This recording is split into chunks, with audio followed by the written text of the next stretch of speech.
My Life and Ethiopia's Progress, Chapter 19, From Paris to London. On 30th of Seine, which is 7th of July, we set out from Paris and traveled to London. When we reached Calais, we boarded a British ship, and as we began the journey, two warships, bedecked with the Ethiopian and British flags, sailed to the right and left of our boat. Having crossed the sea, we reached Dover, and the 21-gun salute was fired. From Dover, we traveled by train, and when we reached Victoria Railway Station in London, the son of His Majesty King George, now himself king, but at that time styled Duke of York, together with many officers and guards of honor, bade us a distinguished welcome in the name of his father. From there, we went to the residence which had been prepared for us in a house called Albert Gate, near Hyde Park in Knightsbridge.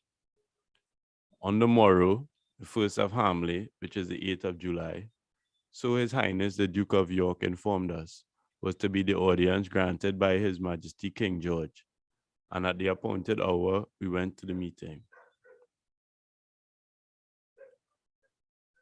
I delivered to His Majesty the following speech. Your Majesty, it has given me great pleasure to see Your Majesty and Her Majesty the Queen in your great capital of London, which was founded a long time ago. Your Majesty is aware that the firm friendship between England and Ethiopia has been established for a long time. For the future, it is the wish of Her Majesty Empress Zauditu, as well as my own, that the friendship of the two governments should progressively develop and strengthen, and we believe that Your Majesty's intentions and wish are likewise. When my august father, His Highness Ras Makonnen, came to London during the reign of your august father, King Edward VII, I was greatly impressed when I heard him tell his officers about all the acts of friendship which had been done unto him. And I, his son, having come to London, derive great pleasure from seeing Your Majesty, your honored people, and your beautiful capital, and this joy will remain in my heart as a constant memory. Your Majesty, I would assure Your Majesty of my heartfelt wish that there may be long life in health for Your Majesty, Her Majesty the Queen, and the entire royal house. Peace and blessings for your people, prosperity and development for your country. When I had finished speaking, His Majesty replied with the following speech. Your Highness, I thank you from my heart, for I am exceedingly pleased having heard the words of friendship which Your Highness has now spoken. I and the Queen are very pleased at your safe arrival in the capital of the British realm and at our meeting face to face. I express the hope that the friendship which has existed between the two governments for so long may by Your Highness's arrival be progressively developed and strengthened in the future. I recall the visit of His Highness your father, Ras Makonnen, as representative of Emperor Menelik at the coronation of my father, His Majesty King Edward. I know full well that Ras Makonnen possessed enduring thoughts of friendship for my country. Likewise, I do not doubt that the same thoughts will forever be with his son. While Your Highness is here, arrangements have been made for you to see, without inconvenience, everything you may require to inspect in my country. Again, while you are with us and enjoying an agreeable and useful time, I hope that when you return to your country, everything you have seen in England will remain a pleasant memory. Now, in thanking Your Highness once again, I would assure you that it is my intention to consolidate our friendship. I would request Your Highness to transmit, upon your return to your country, my cordial and respectful greeting to Her Majesty Queen Zauditu. I express to you my wholehearted wish that the Ethiopian realm may have happiness and prosperity, blessings and development. He thus concluded his speech. We subsequently returned to Albert Gate, and about 2 hours later, His Majesty came to Albert Gate on a return visit. On the 4th of Haile, which is the 11th of July, an appointment was arranged to discuss some governmental affairs with the Prime Minister, Mr. Ramsay MacDonald, and at the appointed hour, we met at the Foreign Office. After Mr. MacDonald had spoken at length about the disturbances which had occurred at the frontiers between the subjects of the two governments, we replied to him as followed. The border settlement has been made on paper only, and the engineers selected by the governments of both sides, according to the provisions of the treaty, have not delimited the frontiers by a visit on the spot, and no marks have been put in the ground. This is the reason why our subjects and yours have come to blows at the borders. It would therefore be better if in the future we carried out what is required as soon as possible. That is, determining the frontier and marking it properly. We told him that there could be no doubt that, once this had been carried out, the two sides would observe their boundaries. Mr. MacDonald agreed with this proposal and said that he would arrange that the matter of the frontier determination be begun at once. When we got back, we saw to it that the work of the border delimitation was carried out. The second matter is concerned with the Lake Tana barrage.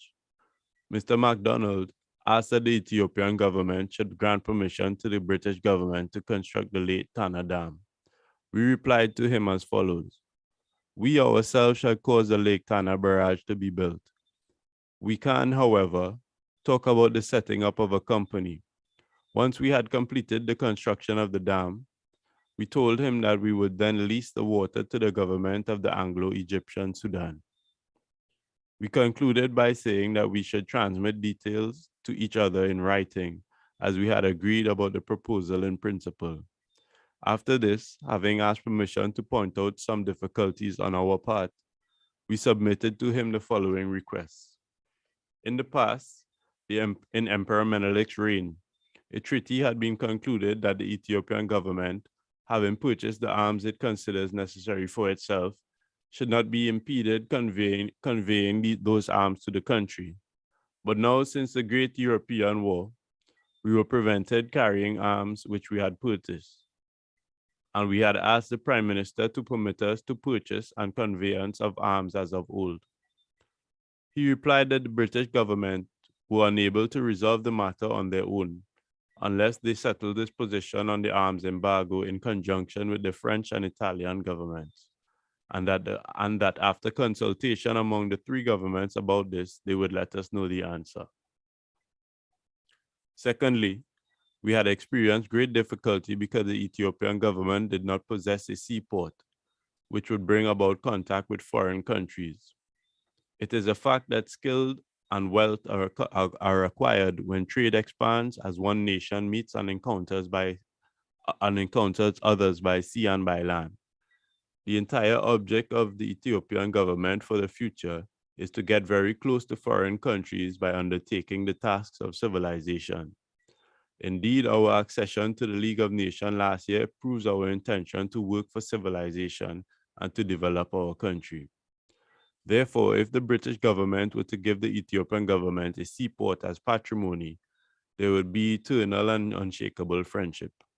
Hence, I said to the Prime Minister that it would give us pleasure if he would let us have a definite answer before our departure from London. Mr. MacDonald replied, I had not heard about this matter until now. I am not able to give you the answer immediately, since this has not been debated and determined by Parliament, and I on my own am not in a position to decide this. I shall, however, see to it that the matter be submitted to Parliament at the appropriate time, so that its advice can be obtained. On the same day, the Archbishop of Canterbury, the Most Reverend Randall Davidson, gave a dinner party for us, and we left Albert Gate at 7 o'clock to go to Lambeth Place. After a very pleasant banquet in our honor, the Archbishop made the following speech. Your Highness, it gives me very great pleasure to welcome Your Highness to Lambeth Palace, which is the main center of the English Church. From time to time, I receive those who are the important representatives of the branches of the Church of Christ, but there has never before visited Lambeth anyone whose church stands, in terms of antiquity, in the first place among the Christians of the world. Your Highness, your church has an ancient history of about 1600 years. It began Its beginnings approached even the earlier period of the apostles of our Lord. Your church has a history which is related to the time of Athanasius and his companions. Your Highness is not only holding on to ancient traditions, but it is your glory to develop Christian civilization for the future and to spread the Christian scriptures among your people. From your printing press issue not only ancient and modern religious books, but you yourself are an active participant in the work. The Ethiopian books which your Highness has caused to be printed have an introduction by you.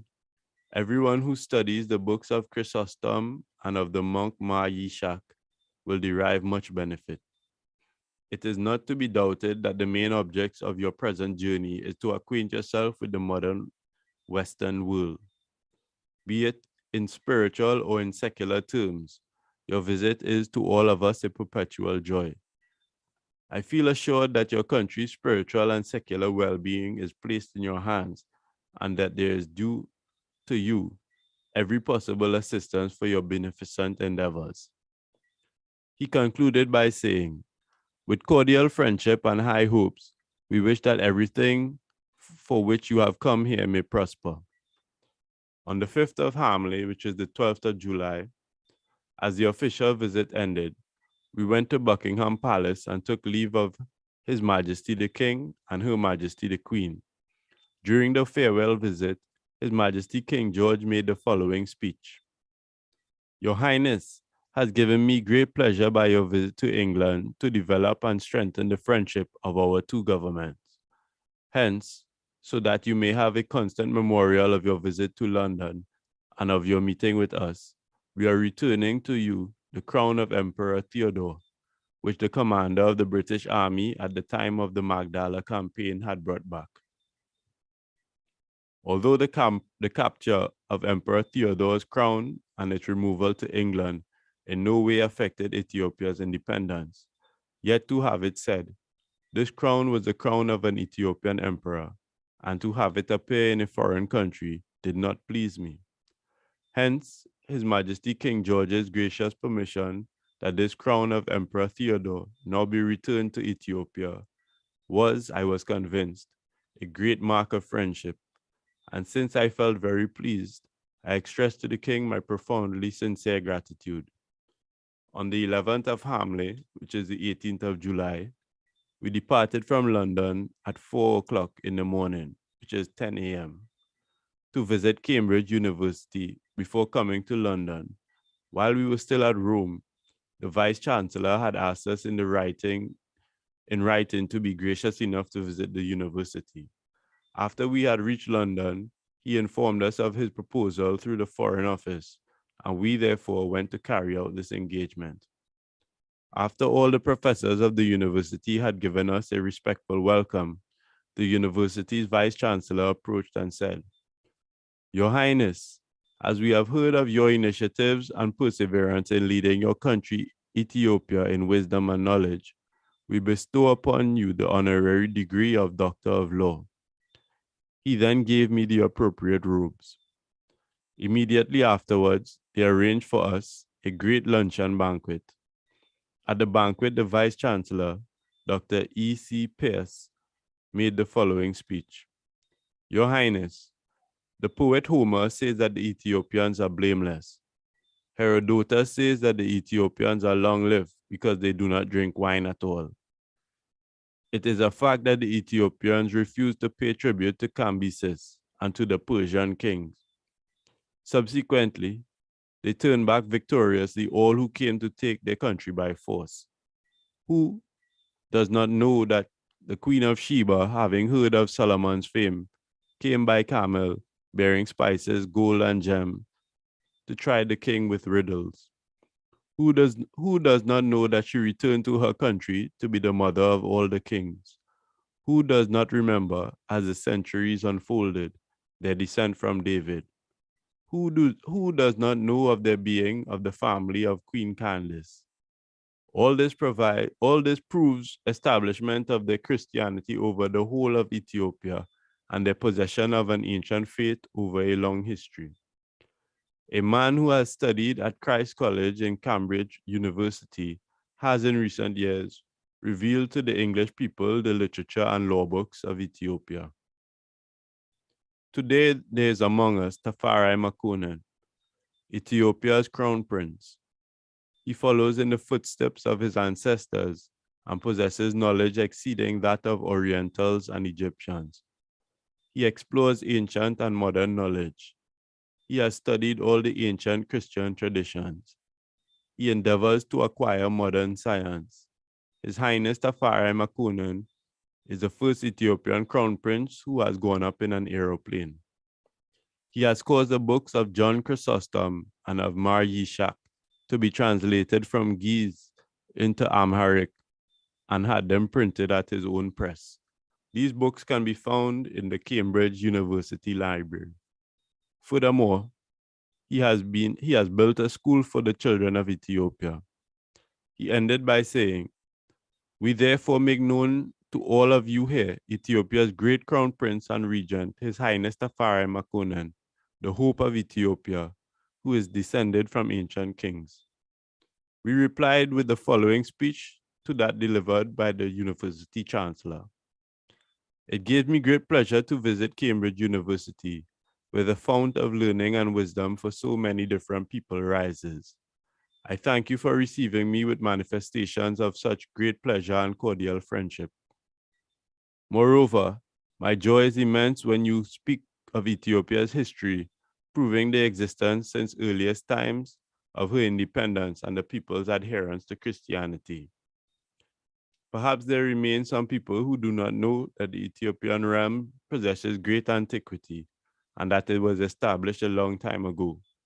But if they had studied Ethiopian history carefully, they would be able to convince themselves of the firm existence of the Ethiopian realm prior to the Greeks and the Romans. Our country was well known even at the time of David and Solomon. Since Ethiopia entered the League of Nations last year, it is appropriate for her to draw closer to the nations of Europe. As we have sent Ethiopian youths to study in Europe and in other countries, and as they are very diligent in their studies, I hope that in a few years they will come to Cambridge for their university education and then serve their country when they return after graduation. Upon completing my speech, we took our leave and returned to London. Everything I saw at London was truly amazing. The following sites are a perpetual memory engraved in my heart: Buckingham Palace, the Tower of London, St. Thomas's Hospital, the Houses of Parliament, the Zoological Garden, in which many different wild animals can be seen, the High Courts of Justice, St. Paul's Cathedral, the Wembley Exhibition, the Foreign Office, Lambeth Palace, the residence of the Archbishop of Canterbury, the British and Foreign Bible Society, the Bank of England, and Windsor Castle. There remains with me a great admiration for the goodness of the people in terms of innate character and habit rather than political motivation. Afterwards, on the 14th of Haile, which is the 21st of July, we returned from London to Paris. Subsequently, having come as far as Europe, I felt I could not return to my country without seeing Geneva, where the League of Nations, on which world peace is founded, was established and of which we had become members. So on the 21st of Haile, which is the 20th of July, I went from Paris to Geneva. But as this was the holiday season, the Secretary General was not there, and therefore the secretaries who were there at the time received us with pleasure and showed us all the offices with their various departments. From there, we visited the Swiss capital of Bern and then returned to Paris. While it was my determined wish to visit Berlin, the capital of Germany, privately and quite unofficially, I was sad at my inability to go to Berlin in view of the approach of time which I had to return to my country.